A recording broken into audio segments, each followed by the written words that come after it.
Because too young, because not experience, and unfortunately for them, they have been all wrong. All the ones, you know, that they have the truth and they have the answer for everything. So in English, I would say F off to all of them.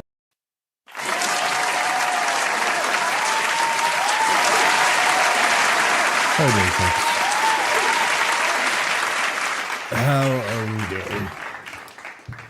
Well, we find ourselves here again, doubting Chelsea Football Club, doubting how good the team can be, and already throwing away any possibility that we can even be included in a title race this season.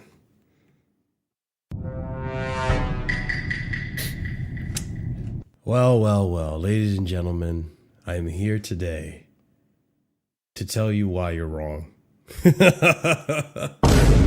Hey, okay, hold on. All banter aside. At the end of the day, it's all opinions, right? So you guys could be right, you guys could be wrong, you guys could agree, you guys could not agree. At the end of the day, it's football. We love to talk about it, and that's what we're here to do. And before we do, ladies and gents, be sure to smash up that like button. Be sure to subscribe to the channel if you haven't already done so. Be sure to also check out the links in the description below. Plenty of content in there for you guys. And also be sure to check out the memberships. There's 4 different tiers starting at 99p.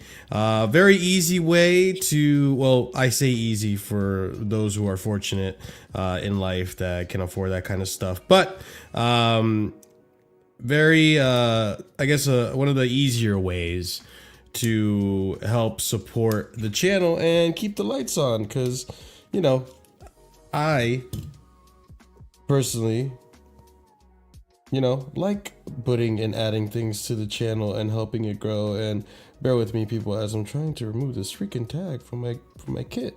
Yes, I got a new kit. I got the new kit, and my home kit is on its way. So I'm excited about that. Fortunate that I can actually afford these things now, because let's be real, guys. Fucking kits are expensive, man.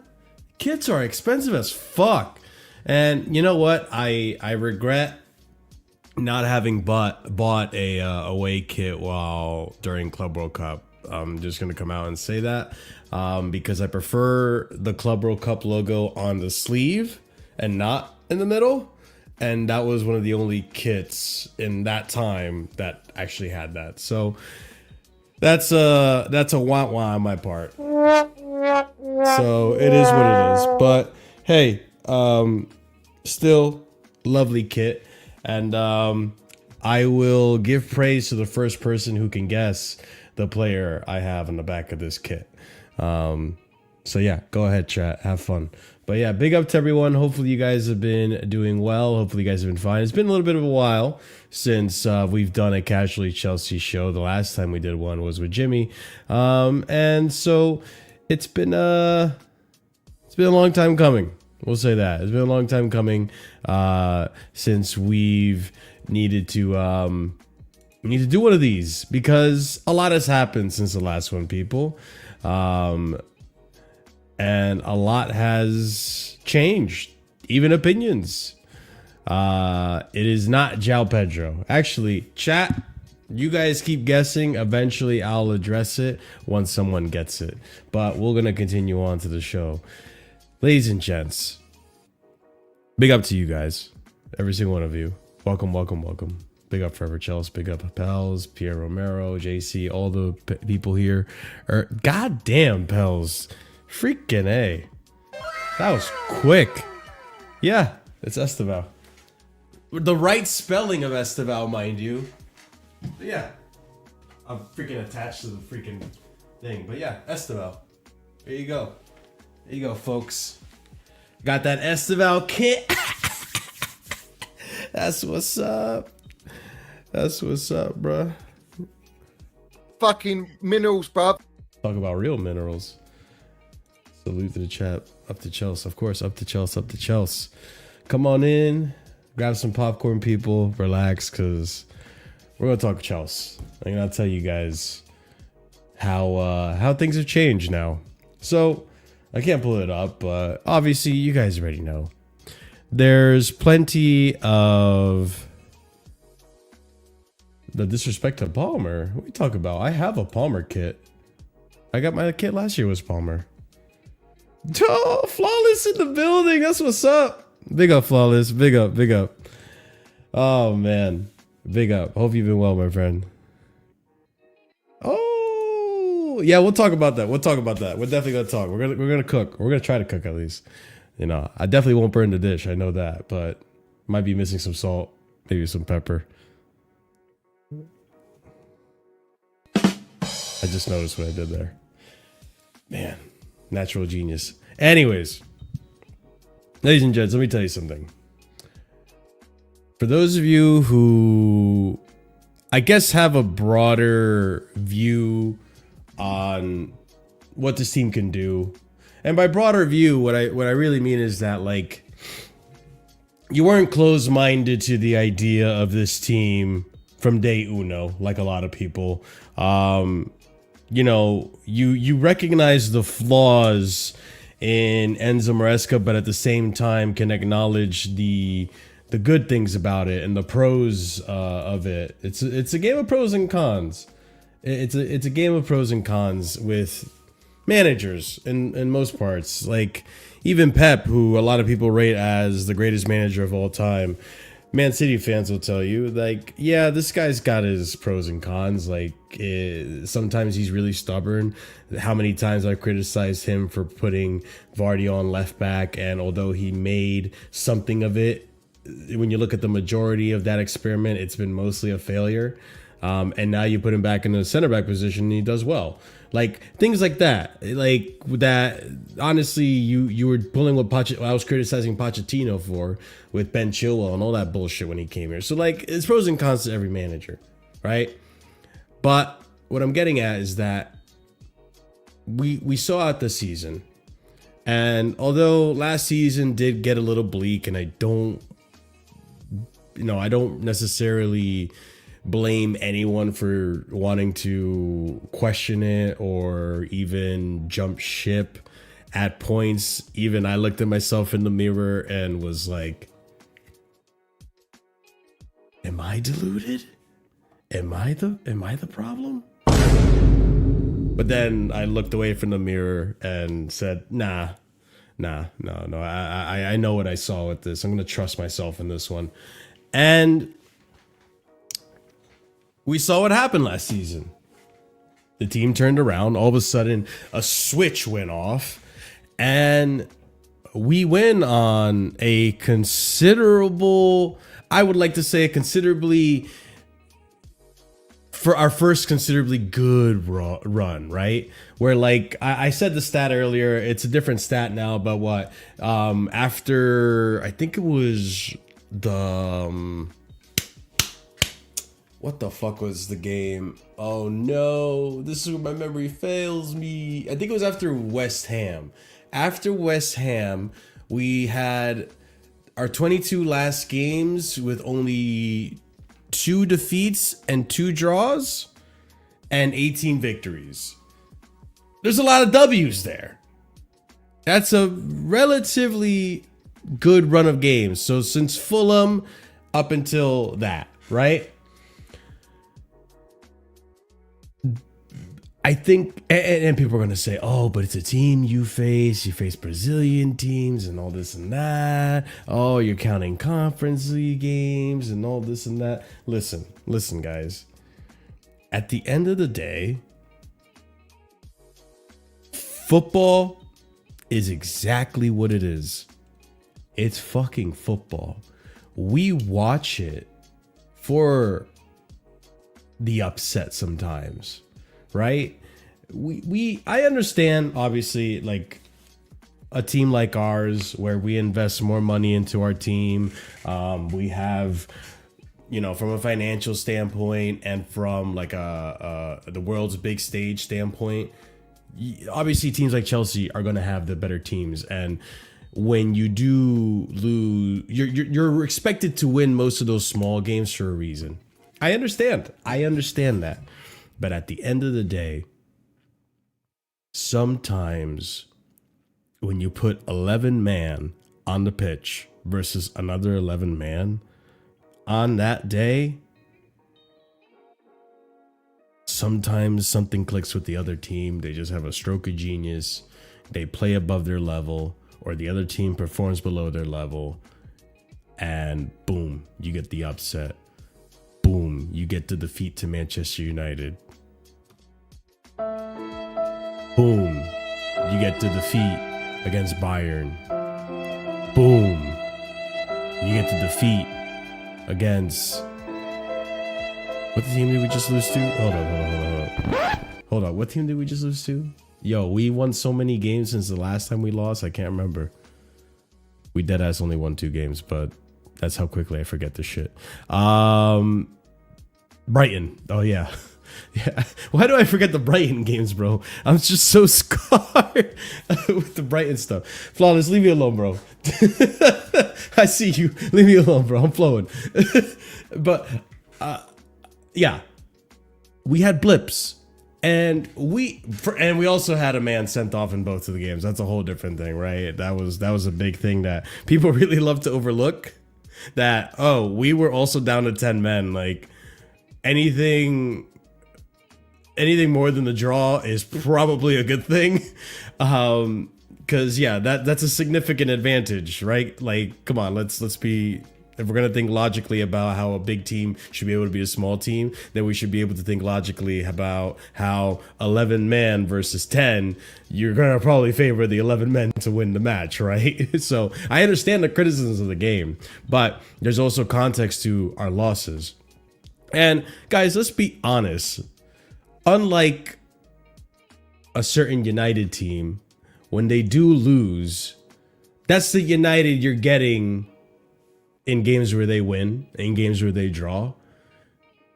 So when you see Chelsea lose, or at least when you've seen it this season, it's when you look at the last 5 losses we've had, that's not the team that we know we are. You know what I'm trying to say? Those defeats, and I'll even say the draws, but I'm mostly referring to defeats, right? Those defeats are days where mistakes happen, right? Days where, boom, red cards, or boom, bad day at the office with the referees. Not making that excuse really, but there's some games where we've looked at it this season already and we're like, should that have been called or should it have been that? Like, that's going to be a whole different thing. My point being, it's not what Chelsea is. When we lose, that's not how we play on a normal basis. Against the Brightons, against the Uniteds, so on and so forth. When we drop points even against the Crystal Palaces. But the majority of the positive things, the majority of the time when you've seen Chelsea at its best, when you see us winning games back to back to back to back, going into tournaments, causing the upsets, we know what this team can do. We know what this team can look like on a regular basis when it's fully fit, which also, we have a lot of players coming back from injury. A lot. There's like, I think we did it yesterday. There's like 8 of them coming back from injury. When you have all those tools back, we look more like ourselves. And when we're ourselves, we're really fucking tough to beat. In fact, we're really fucking tough to hold back as well, because we will get victories. We will continue to win. Nottingham Forest, bro, I'm so ready for that game because we're going to win. It's Ange Postecoglou. We there's no defeat or draw on that one. It's a win. It's a win. You got players back. You just put up that upset against Liverpool. The same Liverpool that people were saying to me, hey, favorites to win the league. Hey, they got Verts. Hey, they got Isak, right? Right? Oh shit, they broke the British transfer record twice. Oh shit, why can't Chelsea directors move like Liverpool? Oh shit, this is why we should have put money in for Michael Edwards. Oh shit, Liverpool know how to build a team. Oh shit, Liverpool know how to get players of quality. Liverpool, all this. Oh shit, Arne Slot, first season wonder. Well, how's that look now? When you got... I'm not going to criticize Isak too much because Isak is just coming into the team. That's not the excuse, but he hasn't had a preseason. So you can say, hey, he's not match fit. He's not match fit. So yeah, maybe, yeah, you know what? You could just throw it up to he's not match fit. Against us, he was match fit though. And got an assist, to be fair. It was a good assist too. If he meant to do that, which I don't think he did. But regardless, it's still a good touch, even if you were going to do it yourself. But I'm hearing all this about Liverpool this, Liverpool that.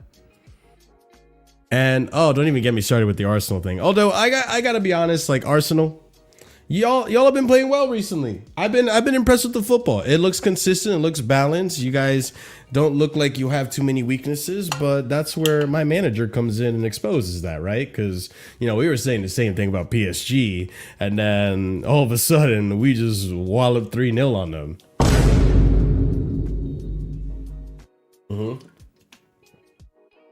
And you guys might say they don't care. They weren't trying. They were tired. Yeah, well, look at how much they reacted at the end of the match, right? Luis Enrique trying to fucking get kinky with João Pedro. What do you mean by that? But listen,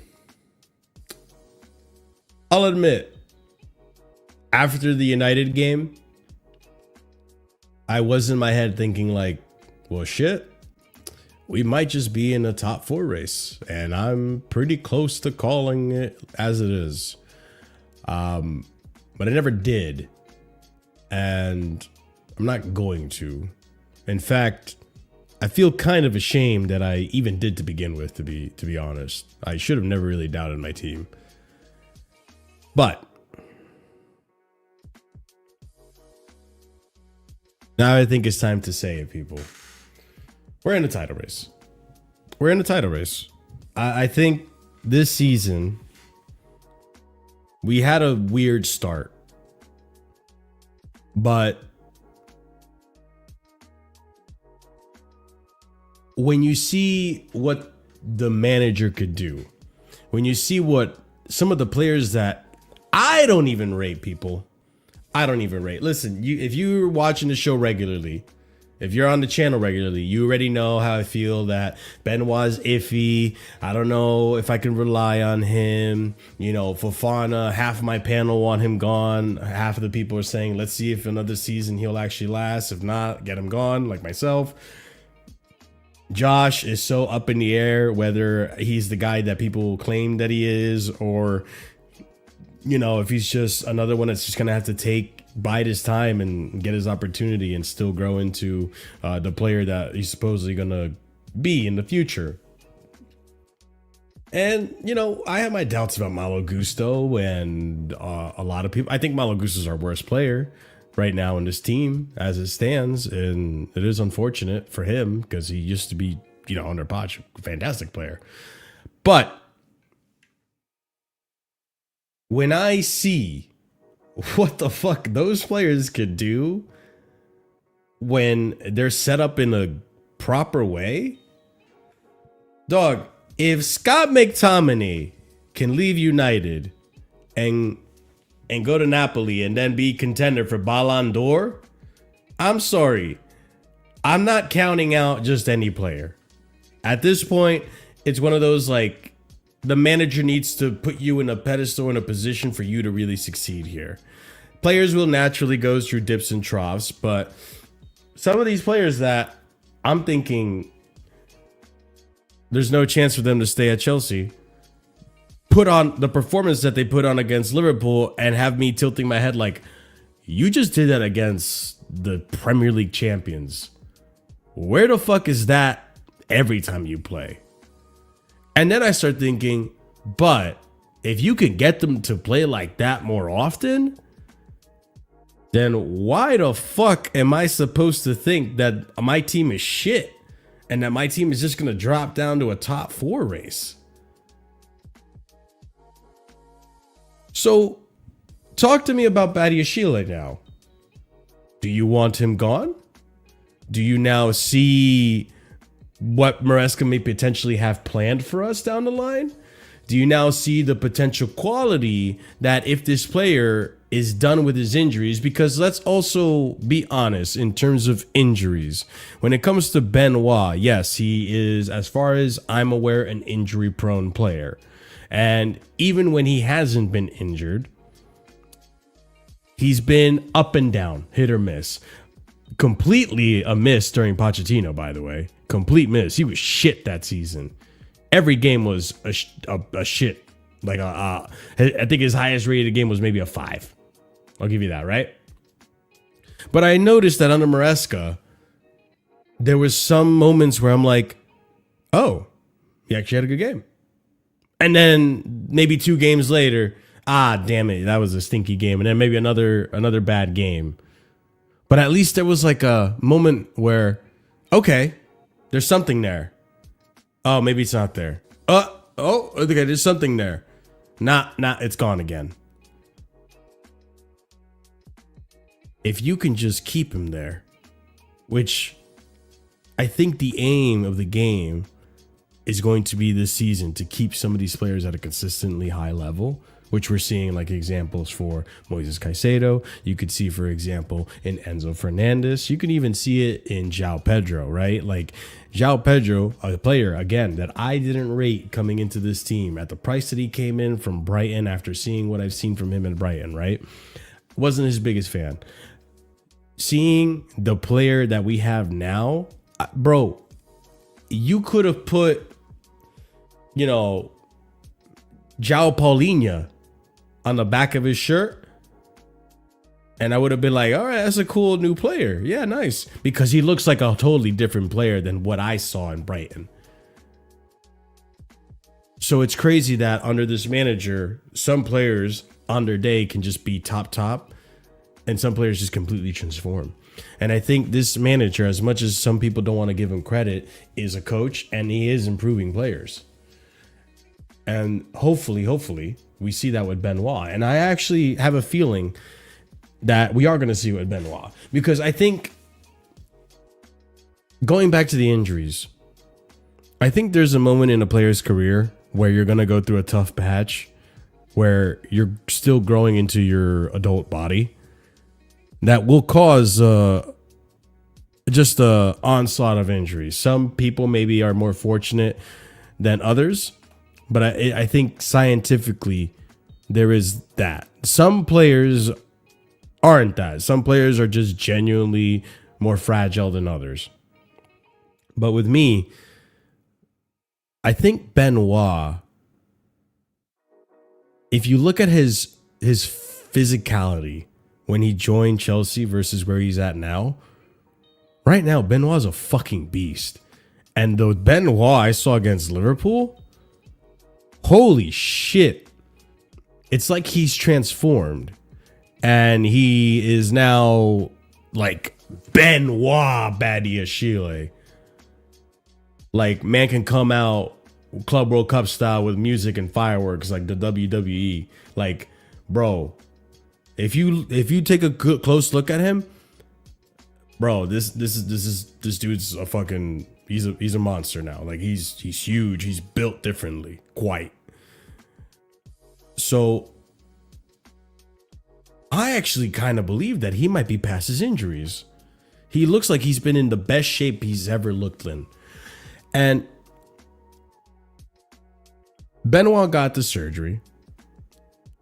The season he got after the surgery, which was last season, he was struggling. Very much like how Reece struggled. And let's also be clear, he's not out injured, he's being rested, right? It was a precautionary thing. He's still fit. But that was like his first 90 in a long time, and he played played 60 minutes a few games before. So he's still getting into fitness. But Romeo, Benoit, these guys coming back into the fold are potentially going to be that center back cover or that defensive coverage that we need to be solid in the back, to be keeping clean sheets again, to be, you know, consistently going forward. And again, guys, again, and Fofana too. Thank you, JC. Fofana's another key person. He needs to prove he can stay fit. He's already into his adult body, as far as I'm aware. His adult physicality, peak fitness. At this point now, it's him needing to be careful with injuries, which is hard to do because he's a very aggressive player.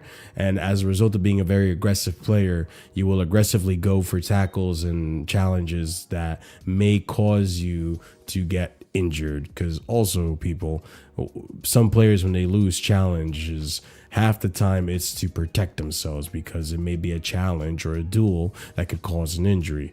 Fofana, I think, has a higher tolerance for those type of tackles. He will go for them. And if he fails, he puts himself at risk of an injury. Part of Fofana's problem.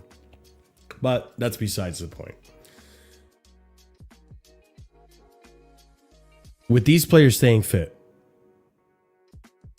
you got the return of Levi Colwell around May, March. We could be in a long Champions League run at that point. And he could be back in time to play some games. Hopefully, potentially, we'll see. And it's an if, but it's also an if that I put out there because I genuinely feel, I have this gut feeling in me.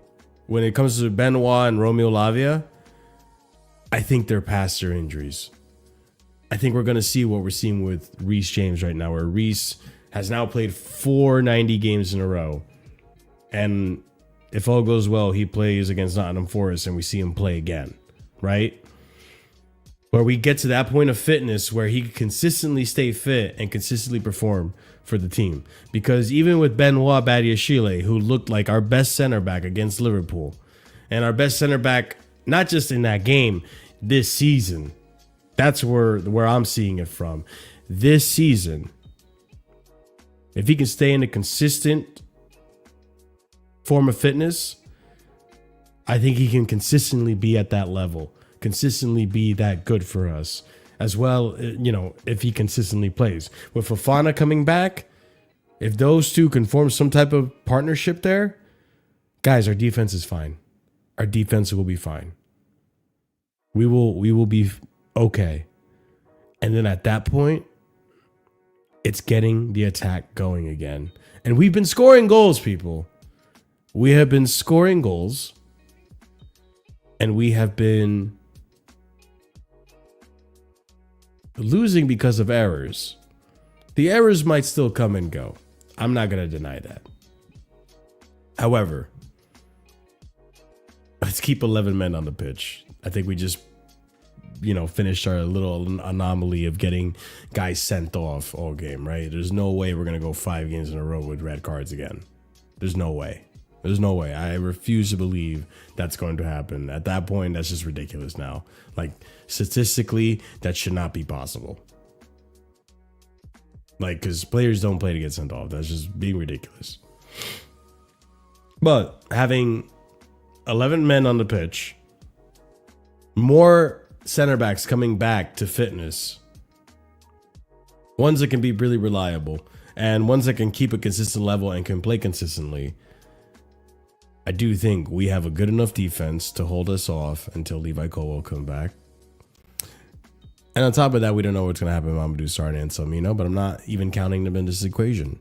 Because even without them, like I said, Benoit, if you keep playing at the level you were playing against Liverpool, and I think you will, Benoit will be more consistent this season.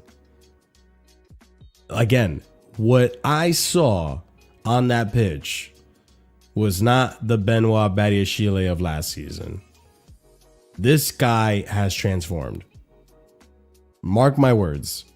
Pay close attention, because I think I see the vision now. I'm going to emphasize the I think, right? But I'm pretty I'm 95% confident now that no, this guy's going to step up big time for us this season. And Fofana, who I know is going to be good. We know Fofana's good. Like, let's not deny ourselves. It's been the injuries, not the performances. We know he's a good player. Those two guys will be fine. And then we keep consistency in the attack. Now, going on to the attack, I think we also saw a glimpse of what we could potentially start getting into the groove of next season. Or not next season, next game, going forward. Guys, Garnacho had a good game that game. Fuck what the panel was saying. I thought Garnacho had a good game. Did he win a dribble and do that? No, but he caused problems. He caused problems on that left-hand side. He kept exposing that left-hand side. With Cucurella, they were linking up well. They were getting into the game. Garnacho had crosses into the box that any other day we're saying, why isn't anyone there? We're not criticizing. You need to cross it better. Cross that goes through the box, and no one's there to put him away. Potentially two assists there. So I also saw Gittins. Come on. The one that I've been doubting the most.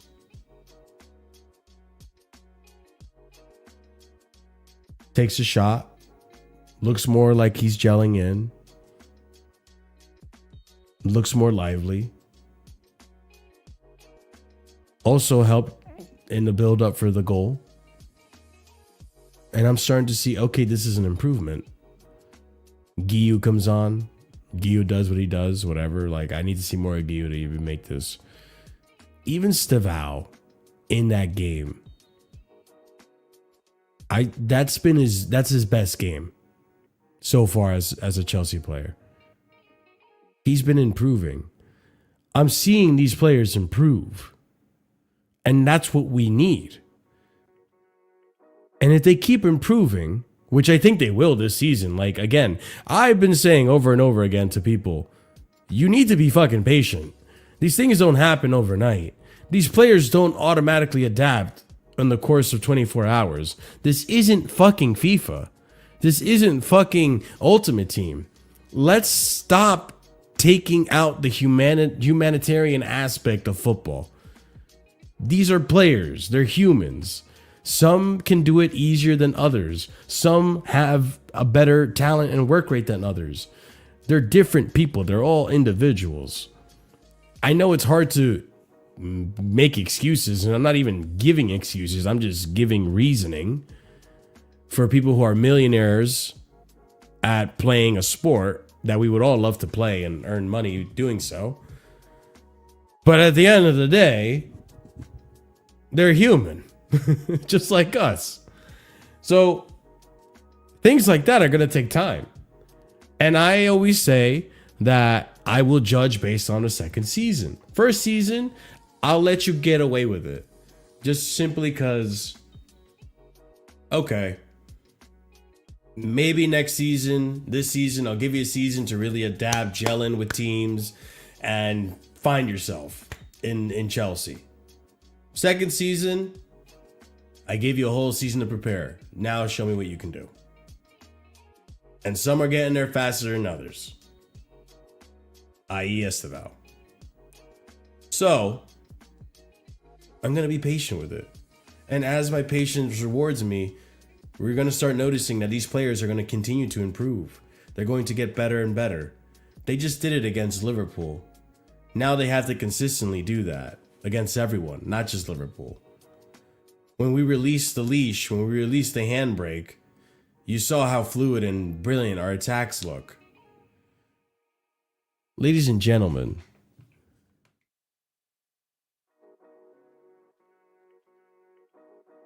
we're in a title race. Whether you want to believe it or not, that's up to you. That's fine.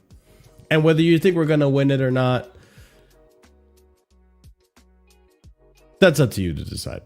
I'm still in the mindset of that we will just miss out. Not by much. It's going to be a very close top 4 race. I think it's a 4-man title race, to be honest. And Chelsea's in that conversation. Ladies and gents, we're only 5 points off of Arsenal right now. If you wholeheartedly think that Arsenal are going to win every single match up until they face us, then cool. I think they're going to drop points. I think you're not watching Arsenal as closely as other people might be doing. But Arsenal has flaws. Maresca has done a brilliant job this season of unmasking said flaws of teams he's faced. Not every team, obviously. There's been some slip-ups, moments, and mistakes that have happened along the way. But when mistakes don't happen, you see exactly how we play, and you saw it against Liverpool. That's the same exact kind of team that I saw against PSG. So, when it comes down to it, I know Arsenal are going to bottle a game at some point. I know their attack is nowhere near as good as people like to think it is. Gyökeres is on fraud watch. Eze is playing, and he's fine. Saka is Saka. He'll come good at some point. But that main focal point is still not there. I know we have our deficiencies too, but that's my opinion, really. Because if this team does improve and that left wing end up being better than I even anticipated this season, then we're having a different conversation. But I'm not going to have that conversation. That's a total hypothetical.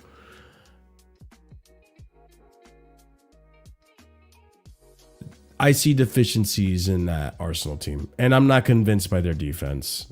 I think it's a little bit fugazi, to be real with you. I think they get away with more than what people think or see in stats. So we'll be there to expose it. I'm guaranteeing you that.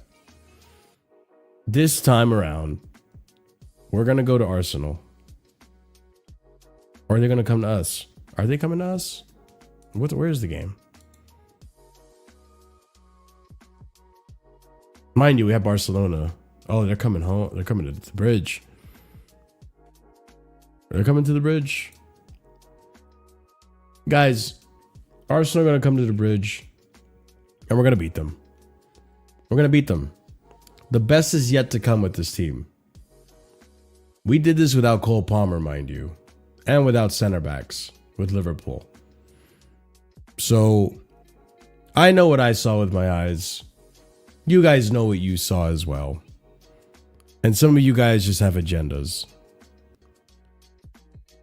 But after watching that game, you try to convince me that we can't be contenders for the title race. Because if we keep playing like that, when we have 11 men on the pitch, who's going to stop us?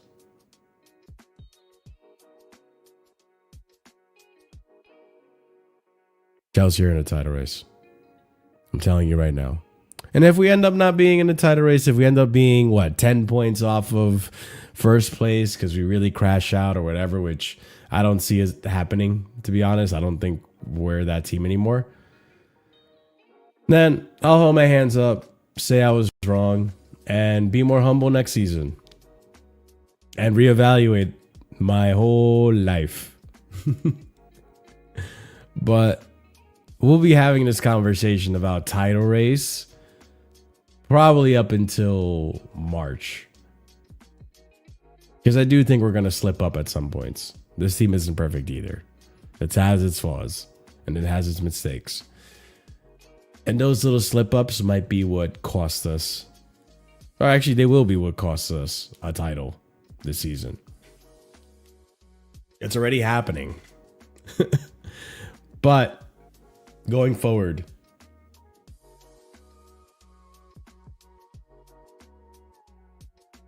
one, two, three, 4, 5, 6, 7. 7 games until international break. Ladies and gents, it's going to be 7 wins in a row. It's going to be 7 wins in a row. Bro, it's Sam. Oh. Yeah. Wait. It's going to be 7 wins in a row.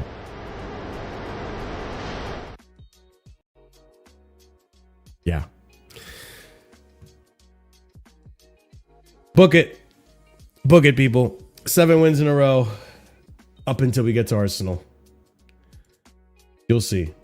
And it'll be glorious. And we'll be here to talk about it. And it'll be fantastic.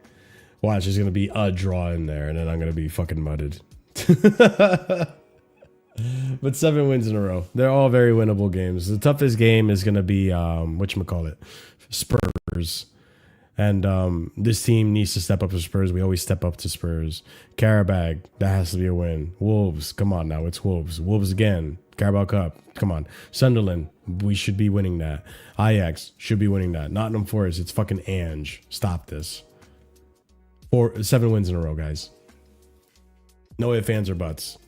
And if we don't get it, you will see me here criticizing. Okay? Because this is what we do. And then after 7 wins in a row, we're going to be up there with Arsenal. I'm telling you right now. So, whether you like it or not, I'm here telling you we're in the title race. Okay? All right, ladies and gents, let's read some comments. I already seen some that's going to rattle me, and I'm just not going to try to feed into it because you guys aren't going to walk me back from this one. But I am open-minded to things, obviously. You guys already know. Obviously, big up to Flawless and big up. You title charge for Chelsea. Yes, indeed. A title charge. One that, we'll get close. We'll taste victory to an extent. But we can't have it because I think we'll fall off a bit. Then it's Esteval was my next guess. Yeah, Esteval was the kit. Enzo third. Yeah, I already have an Enzo kit as well. Also, big up to Enzo. Must be salt and pepper, yes. A good manager is one who keeps trying different things and keeps evolving. There will be setbacks along the journey, but keep evolving. And that's Maresca to a T.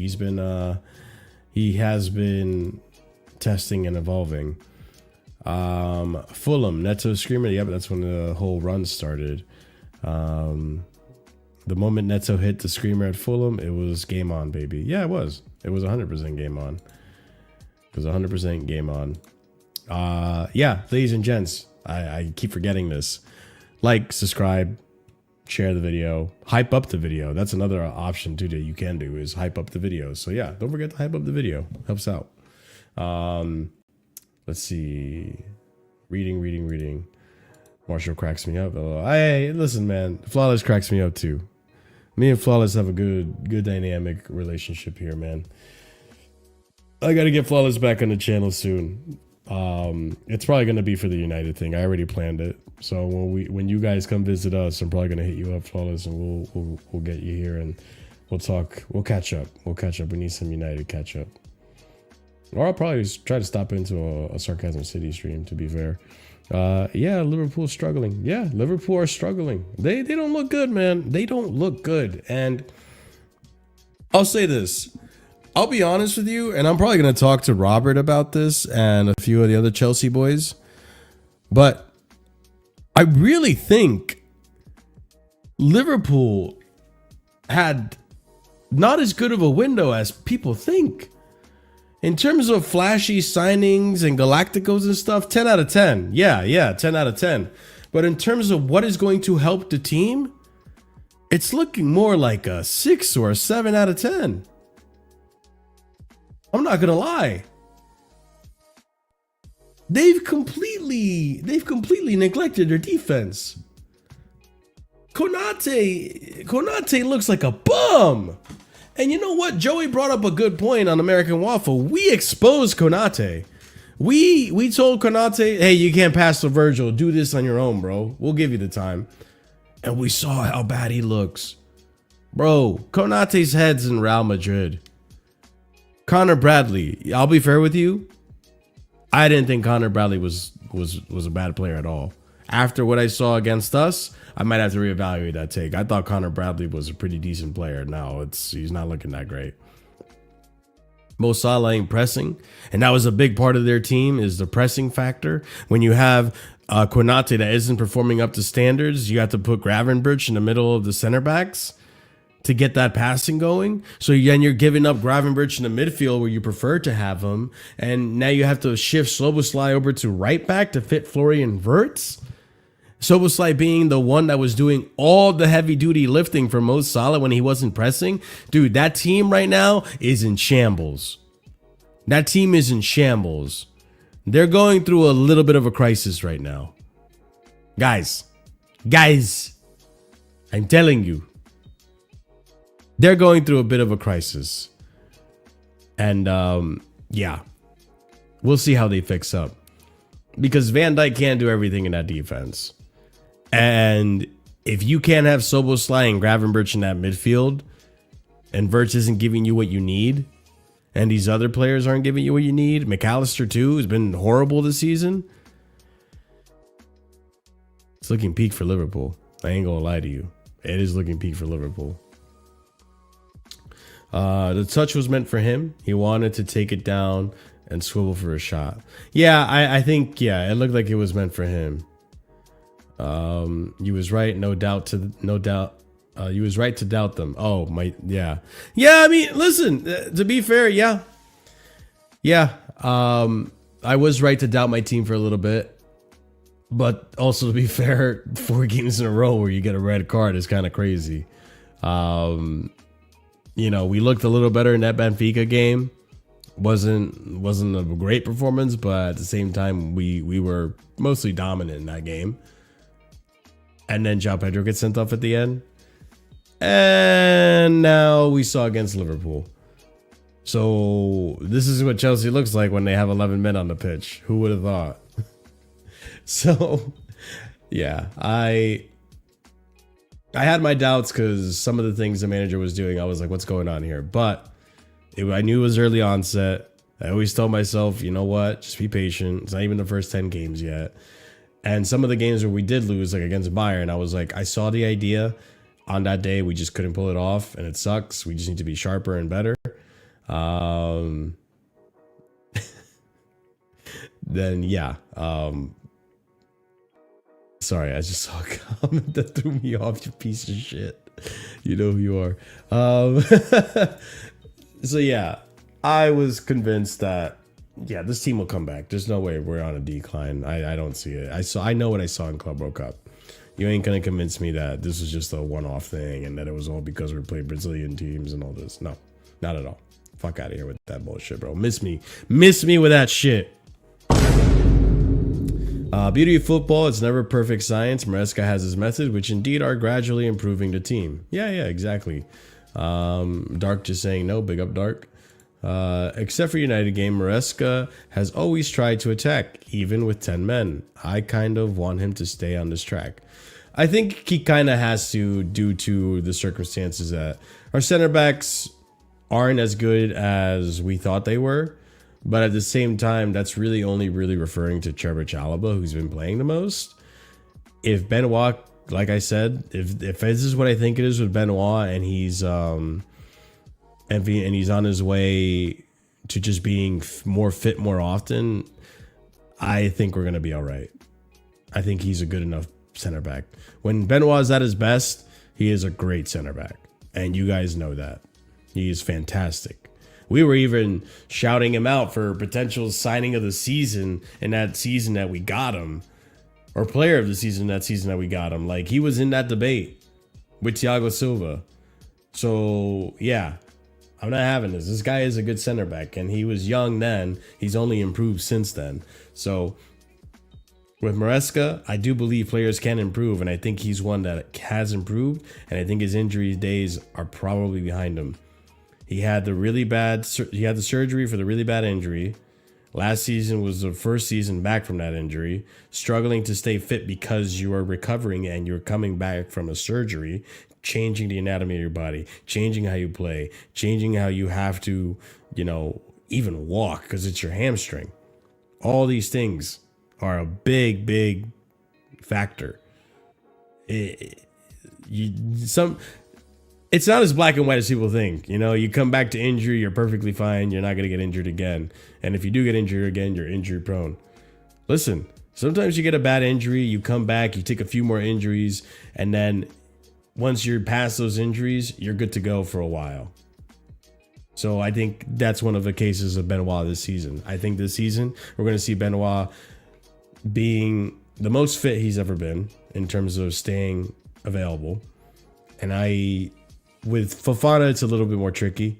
Fofana could potentially do that. I don't think he will. I think he's going to get injured again this season. I'm not wishing it on him. I hope he stays fit. But I do think we could potentially see, if Fofana stays fit, I'd say he stays. But we'll see with Fofana. Benoit, I'm pretty confident he's going to stay fit. Same with Romeo. For whatever reason, I think with Romeo, Lavia, who's also a big game changer in this team, I do think Lavia is going to stay fit as well. I think he's also past his really bad patch of injuries. Marshall, I think we'll see Hato playing numerous positions, just like Maresca made Gusto play everywhere last year. Yeah, maybe a little further down the season. DHL, my favorite chatter. We have all seen Badishia play well in the past, but he also shown huge signs of bozo. Yeah, I know. We beat Liverpool. We did great. Let's leave it like that and not start the same hype after the Club World Cup. It's not really starting the same hype. It's just continuing the hype I had before, that we would contend for the title and finish short. So I'm here to remind you guys, as much as you want to remind me after a loss, we're out of a title race, I'm here to remind you that after a win, we're in a title race. You see how that works? It's the same thing, but of a more optimistic view. People are so easy to throw out our title race hopes when we lose, but I'm not, actually, to be fair, Chelsea fans have been pretty optimistic since the Liverpool game. Why wouldn't you?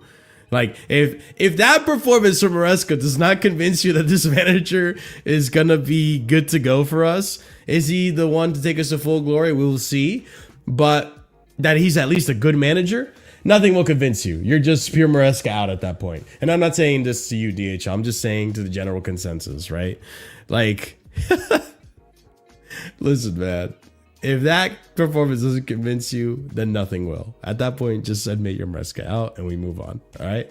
Or no, not even that you're Maresca out. You just don't like Maresca's style of play, because that's usually what it is. And that's fine. That's fine. You don't have to like every manager's style of play. I usually forgive it considering results. But yeah, like if Pochettino, I hated Pochettino's style of play, which is nothing. There was no style of play. But if he had gotten us top 4 and won us a trophy, got us results, like upsets like this, then I would have been like, all right, well, he's getting something going. I don't like the way he plays, but he's getting results. You know, I'll lay off Pochettino. But that didn't happen. So here we are. Yep, become a member, people. The race is open. I would maintain the status quo in it until we are not, or vice versa. And that's another option. That's another thing as well.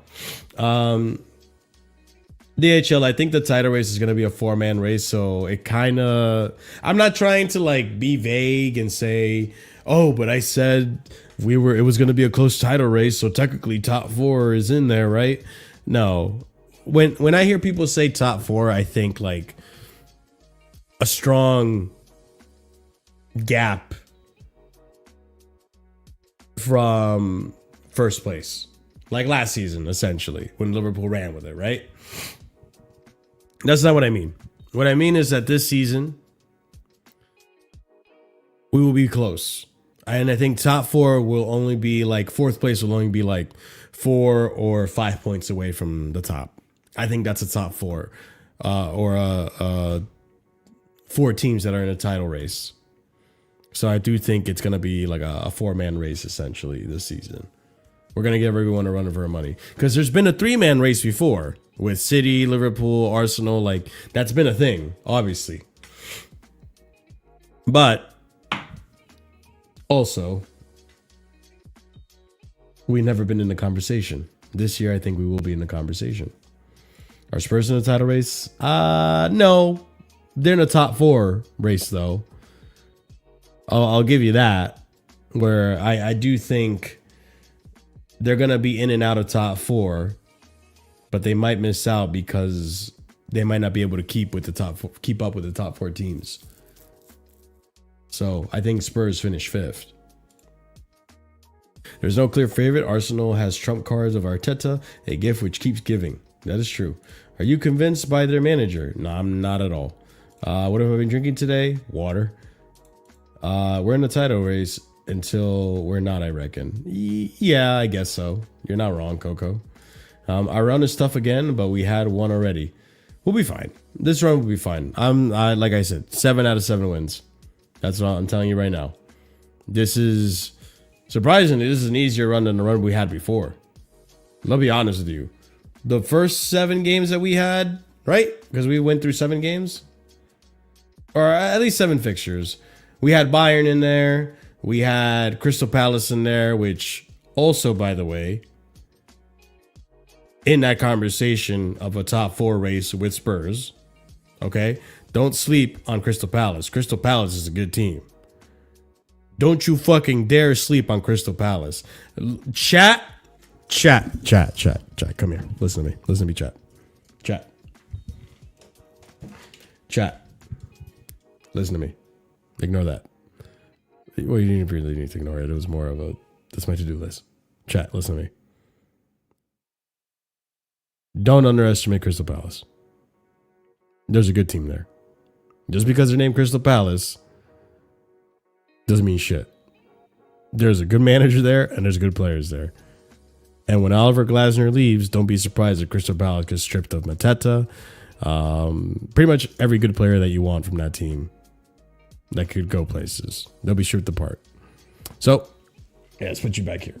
Sorry, chat. Let's get you recalibrated here. I fucked everything up. All right. We're good, chat. Okay, we're good.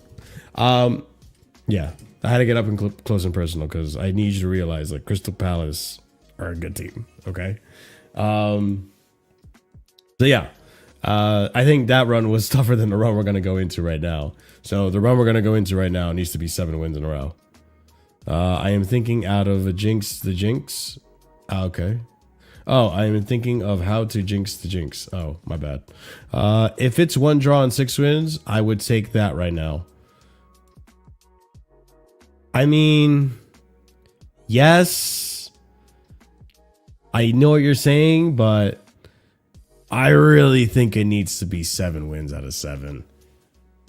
Like the real only banana slips I could see happening are Ajax.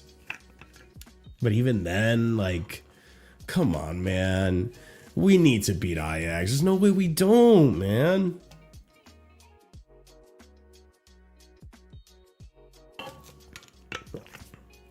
There's no way we don't beat Ajax. Come on now. Okay, people subscribe to the channel. Don't forget. I want to take the chill guy world champion gimmick. I want to take out the chill guy world champion gimmick. It rattles other fans and we have fun. I'd rather just rattle fans by telling them we are in a title race and that we have a trophy and they don't. We're world champions and they're not. And they never will be. I like that. I disagree. I think Van Dijk was the one coming up short. Konate is the one having to step up and press. Rewatch that Liverpool game. Because when you get Virgil is usually the better distributor of the ball. But when you watch that game and see that once Virgil passes to Konate and we close down that pass to Virgil and force Konate to be the progressor, yeah, that's when you get to expose how bad Konate is. Maresca really thought out everything. Like, it was a masterclass tactically from Maresca. LOL Chelsea back in the title race after 1 win. I'm sorry, what happened to you when you guys played Liverpool? Yeah, you wanna elaborate on that one, Mr. Warren? Yeah, what happened when you guys played Liverpool? Okay. I cannot wait to play his team because I feel like when they do come to the bridge and we play Arsenal and we clap them, it's gonna be a 2-for-1. Because one, we'll completely put a dent in their title hopes. And then we'll climb up the ladder, right? And then finally, we're gonna have an end to this stupid Moises Caicedo's Declan Rice debate. I really think it'll finally come to a full end. Maybe not, but maybe that's me being, deluded into thinking it's gonna end. But it's gonna be a great game. It's gonna be a great game. We're such a better team than we were last season. Oh man, you guys are fucked. You guys are fucked. I'm so excited. Liverpool will improve as the season progresses. Let's hope they drop enough points while the new players are gelling. Yeah, I believe in that too. Konate is the one doing the dirty work and Van Dijk gets to clean up behind him and look like a great player. I watch closely. I am on to this partnership. I'm not disagreeing with that, but I think we force Konate to do the cleanup, essentially. Or not even a cleanup, but to do the passes on the ball and shit like that. I think you understand what I'm saying. United ball is in your court now. We have shown you the way. Oh, flawless. Rise, flawless, rise. Hammer in. 2 wins on the trot. Victory over Liverpool. Hammer in. That's hilarious. We must, no excuses. Can't let the goons win. I agree, huh? And that's the other thing too. Guys, come on. We spent a lot of money on this team. We are in this conversation by default. Like, we're one of those teams that must.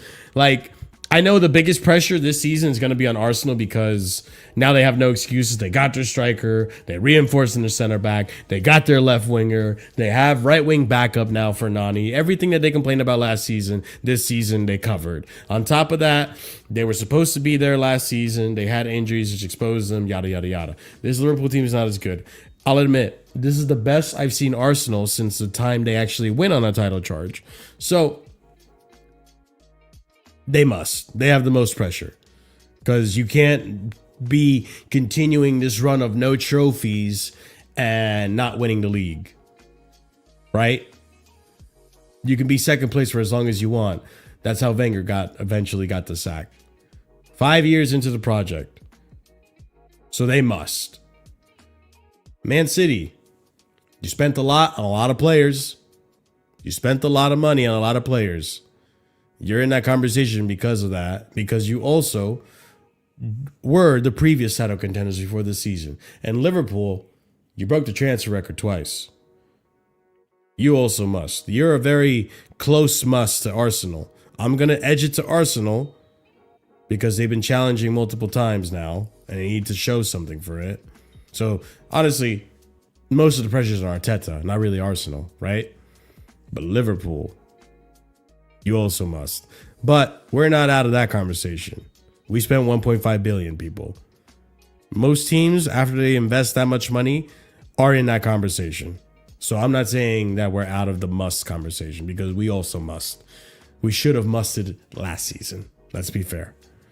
But we had a new manager and all that went out the window. So Arsenal must. We are the hunters. Fair. I'll agree with you if we beat Arsenal. Pels, better late than never is what I say. I actually never thought once we were in a title race. All right, fair enough. I would rather wait and actually see the results on the board before I start getting giddy. That's fair. That's fair. And to be fair, DHL, like, I am a content creator, so I kind of have to think like this. I have to kind of get my thoughts out, really. I do truly believe that we are going to be in a title race. I do truly believe that we're a really fucking good team. But I also, like, being a content creator, I have to have opinions to an extent because that's my content, like kind of putting my voice out there. Not that, listen, at the end of the day, I'm Casually FC. Like, I don't give a fuck. My opinion could mean nothing to a lot of you. I'm just a normal person. It's just an opinion. But a lot of you guys enjoy my opinion, and so I say it. I put it out there. But this is content to an extent as well. But I do believe what I'm saying. I'm not lying. I do believe. I just grab a mic and I put it out there for the world. So I kind of need to have a stance to an extent just so I can talk about shit. But I believe it. I believe we're going to be good. I really want us to win the league.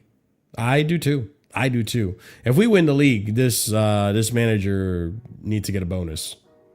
Like, extend his contract if we win the league. You know what I'm saying, guys? Actually, chat, you let me know. If Maresca does win the league this season, are you saying... Well, I'll just keep it simple. I'll ask next time the other question. Are you saying let's keep this manager for the long term? Like, give him another 2 years on his contract so he has 5 more years total? If we win the league. Nothing else, just win the league. If we win the league, are you guys saying Maresca in 5 years? You know what I'm saying? Give him a 2-year bonus. Or just give him the rest of the 3 years he has left. Like, you tell me, what happens if Maresca does win it? Where do you guys stand with Maresca? Big up, JC. Thank you for becoming a casual, my friend. Spurs have conceded 4 goals less than us and have 3 more points, but they aren't in a title race, but we are. Yeah. We're not going to judge it based off of 7 games. The whole season is fucking 38 games. We still have like 31 games left to go, dude. So yeah, I'm going to say it right now. We're in a title race. They're going to fall off. They have been falling off. They just drew the Wolves. Listen, say what you want about United. The United loss was embarrassing. But you guys know, individually. All right, listen, guys, banter aside. If you take out the manager, you guys know that United team on paper is a good United team. I'm not excusing the team. It's an embarrassing defeat. What I'm trying to tell you is that you could see how a team could lose to United. Like, you could see it. I shouldn't have been able to see it with Chelsea, and it happened, and I'm fucking pissed off about it. But again, it's like the team on paper is actually a good team. They're just being managed like shit. And they have some players that drag them down, to be fair. Wolves, that's a relegation side. You barely drew the Wolves, Tottenham. You nearly bottled that. In fact, you did anyways, because not only is Xavi Simons looking like shit, by the way, he's not looking that great. Let's give him time. We'll see how he goes in the second season, but he ain't looking that hot either. Again, you drew the Wolves.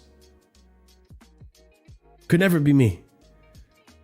Big data shows the top three in the table drop points every third or fourth game. That's fair enough. What happened when you played Brentford and Brighton? Against Brentford, we had chances, if you want to know, Mr. TJ. We had chances, and unfortunately we didn't put them away. And Brighton, our magic wasn't there. We got a man sent off. It is what it is. We also have a bunch of injuries. Listen, I didn't really blame you guys last season when you had injuries. I gave you credit at the end of the season and said, listen, to be fair to Arsenal, if they didn't have as many injuries, their season wouldn't have been as bad as it was.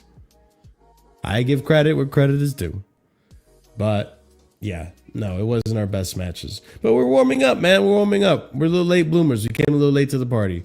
It's going to be a draw. You're not clapping shit. It won't be a draw. We're going to beat you guys. Big up, Omar. The Arsenal disrespect is kind of crazy. Not as much as the Chelsea disrespect, to be fair. I think you guys are a good team, but I think Maresca will expose you guys. I truly believe it. I have such a good tactician behind the wheel. Yo, you haven't heard of Timber versus Reese? Some Arsenal fans trying to push. Yeah, of course they are. To be fair, right now, Timber is the best right back in the league. I'll give him that. We've only conceded one goal in open play, bro. Who you got scoring on us? João Pedro, Cole Palmer. Fuck it, even Esteval will score on you guys. You think I haven't been paying attention to that bozo you have there, Gabriel Magalhães? That false Brazilian? That fucking Jamaican with a Brazilian passport in the back? Yeah, you ain't fooling anyone, bro. That guy's still a bozo. He's gotten away with a lot of them this season. Ask Holland. Smash the like button, people. I hear that, Marshall. I'm glad that you're happy and enjoying yourself today. Beating Liverpool was nice for all of us. Thank you, DHL. I recollect Conte lost to Arsenal and didn't look back. That is also true. Keep him for the long term if we win the league. There you go, Natalie. I agree.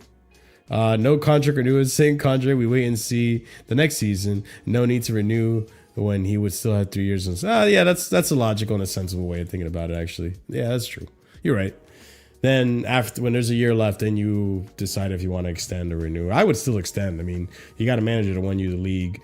And let's also be honest, guys. Like, Maresca knows what it takes to win a league. He did it with Leicester. He won championship. Now, I'm not saying championship is the same as Premier League, but when it comes to showing form over the course of X amount of games in a season in your domestic league, Maresca has done it. The muscle is there. So you could see how potentially he could try to take that experience, translate it over to big boys, the Premier League, and how he can do that day in, day out to get us closer to the glory days. But big up every single one of you. I'm calling it right here. I do got to head to band practice. I got to get a drink of water because I've been dehydrating myself from all the talking I've been doing. But yeah, shout outs to every single one of you for coming on the stream. Shout outs to every single one of you for liking the video. And shout outs to every single one of you for being you. I appreciate y'all. Thanks for coming on. Big up to every single one of you. Smash up the like, subscribe to the channel if you are new here. Check out the links in the description because there's more content there that you could probably entertain yourself with during these woeful, shut up, Coco, woeful international breaks. But with that being said, ladies and gents, memberships 4 different tiers starting at 99p. And if you subscribe to the proper casual and higher tiered, you get shout outs at the end of every show. And let me tell you guys right now, we have a new proper casual in the building. Tonight Mixer Gang too. He's been here for the long haul. But big up JC, our latest member in the proper casual category. And he gets a shout out along with Dark, Lanray Sadiq, A. Soliman, EE, and Adrian. Big up every single one of you proper casuals, match going casuals, etc. And if you decide to become a member right now, then cool. I appreciate you. It's only $1 or 99p. And you get some emojis. I'm gonna update. I'm gonna do big overhauls, guys.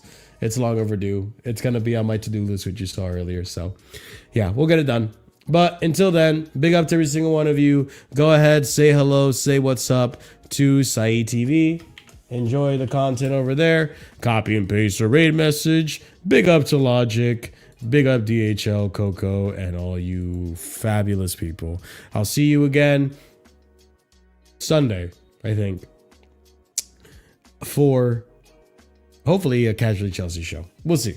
Let's see if there's actually news. Jamal TV. So yeah, big up to Jamal. Copy and paste, raid message. I'll catch you guys soon. And until next time, up to Chelsea. We're in a title race. TJ is a fraud. Ciao.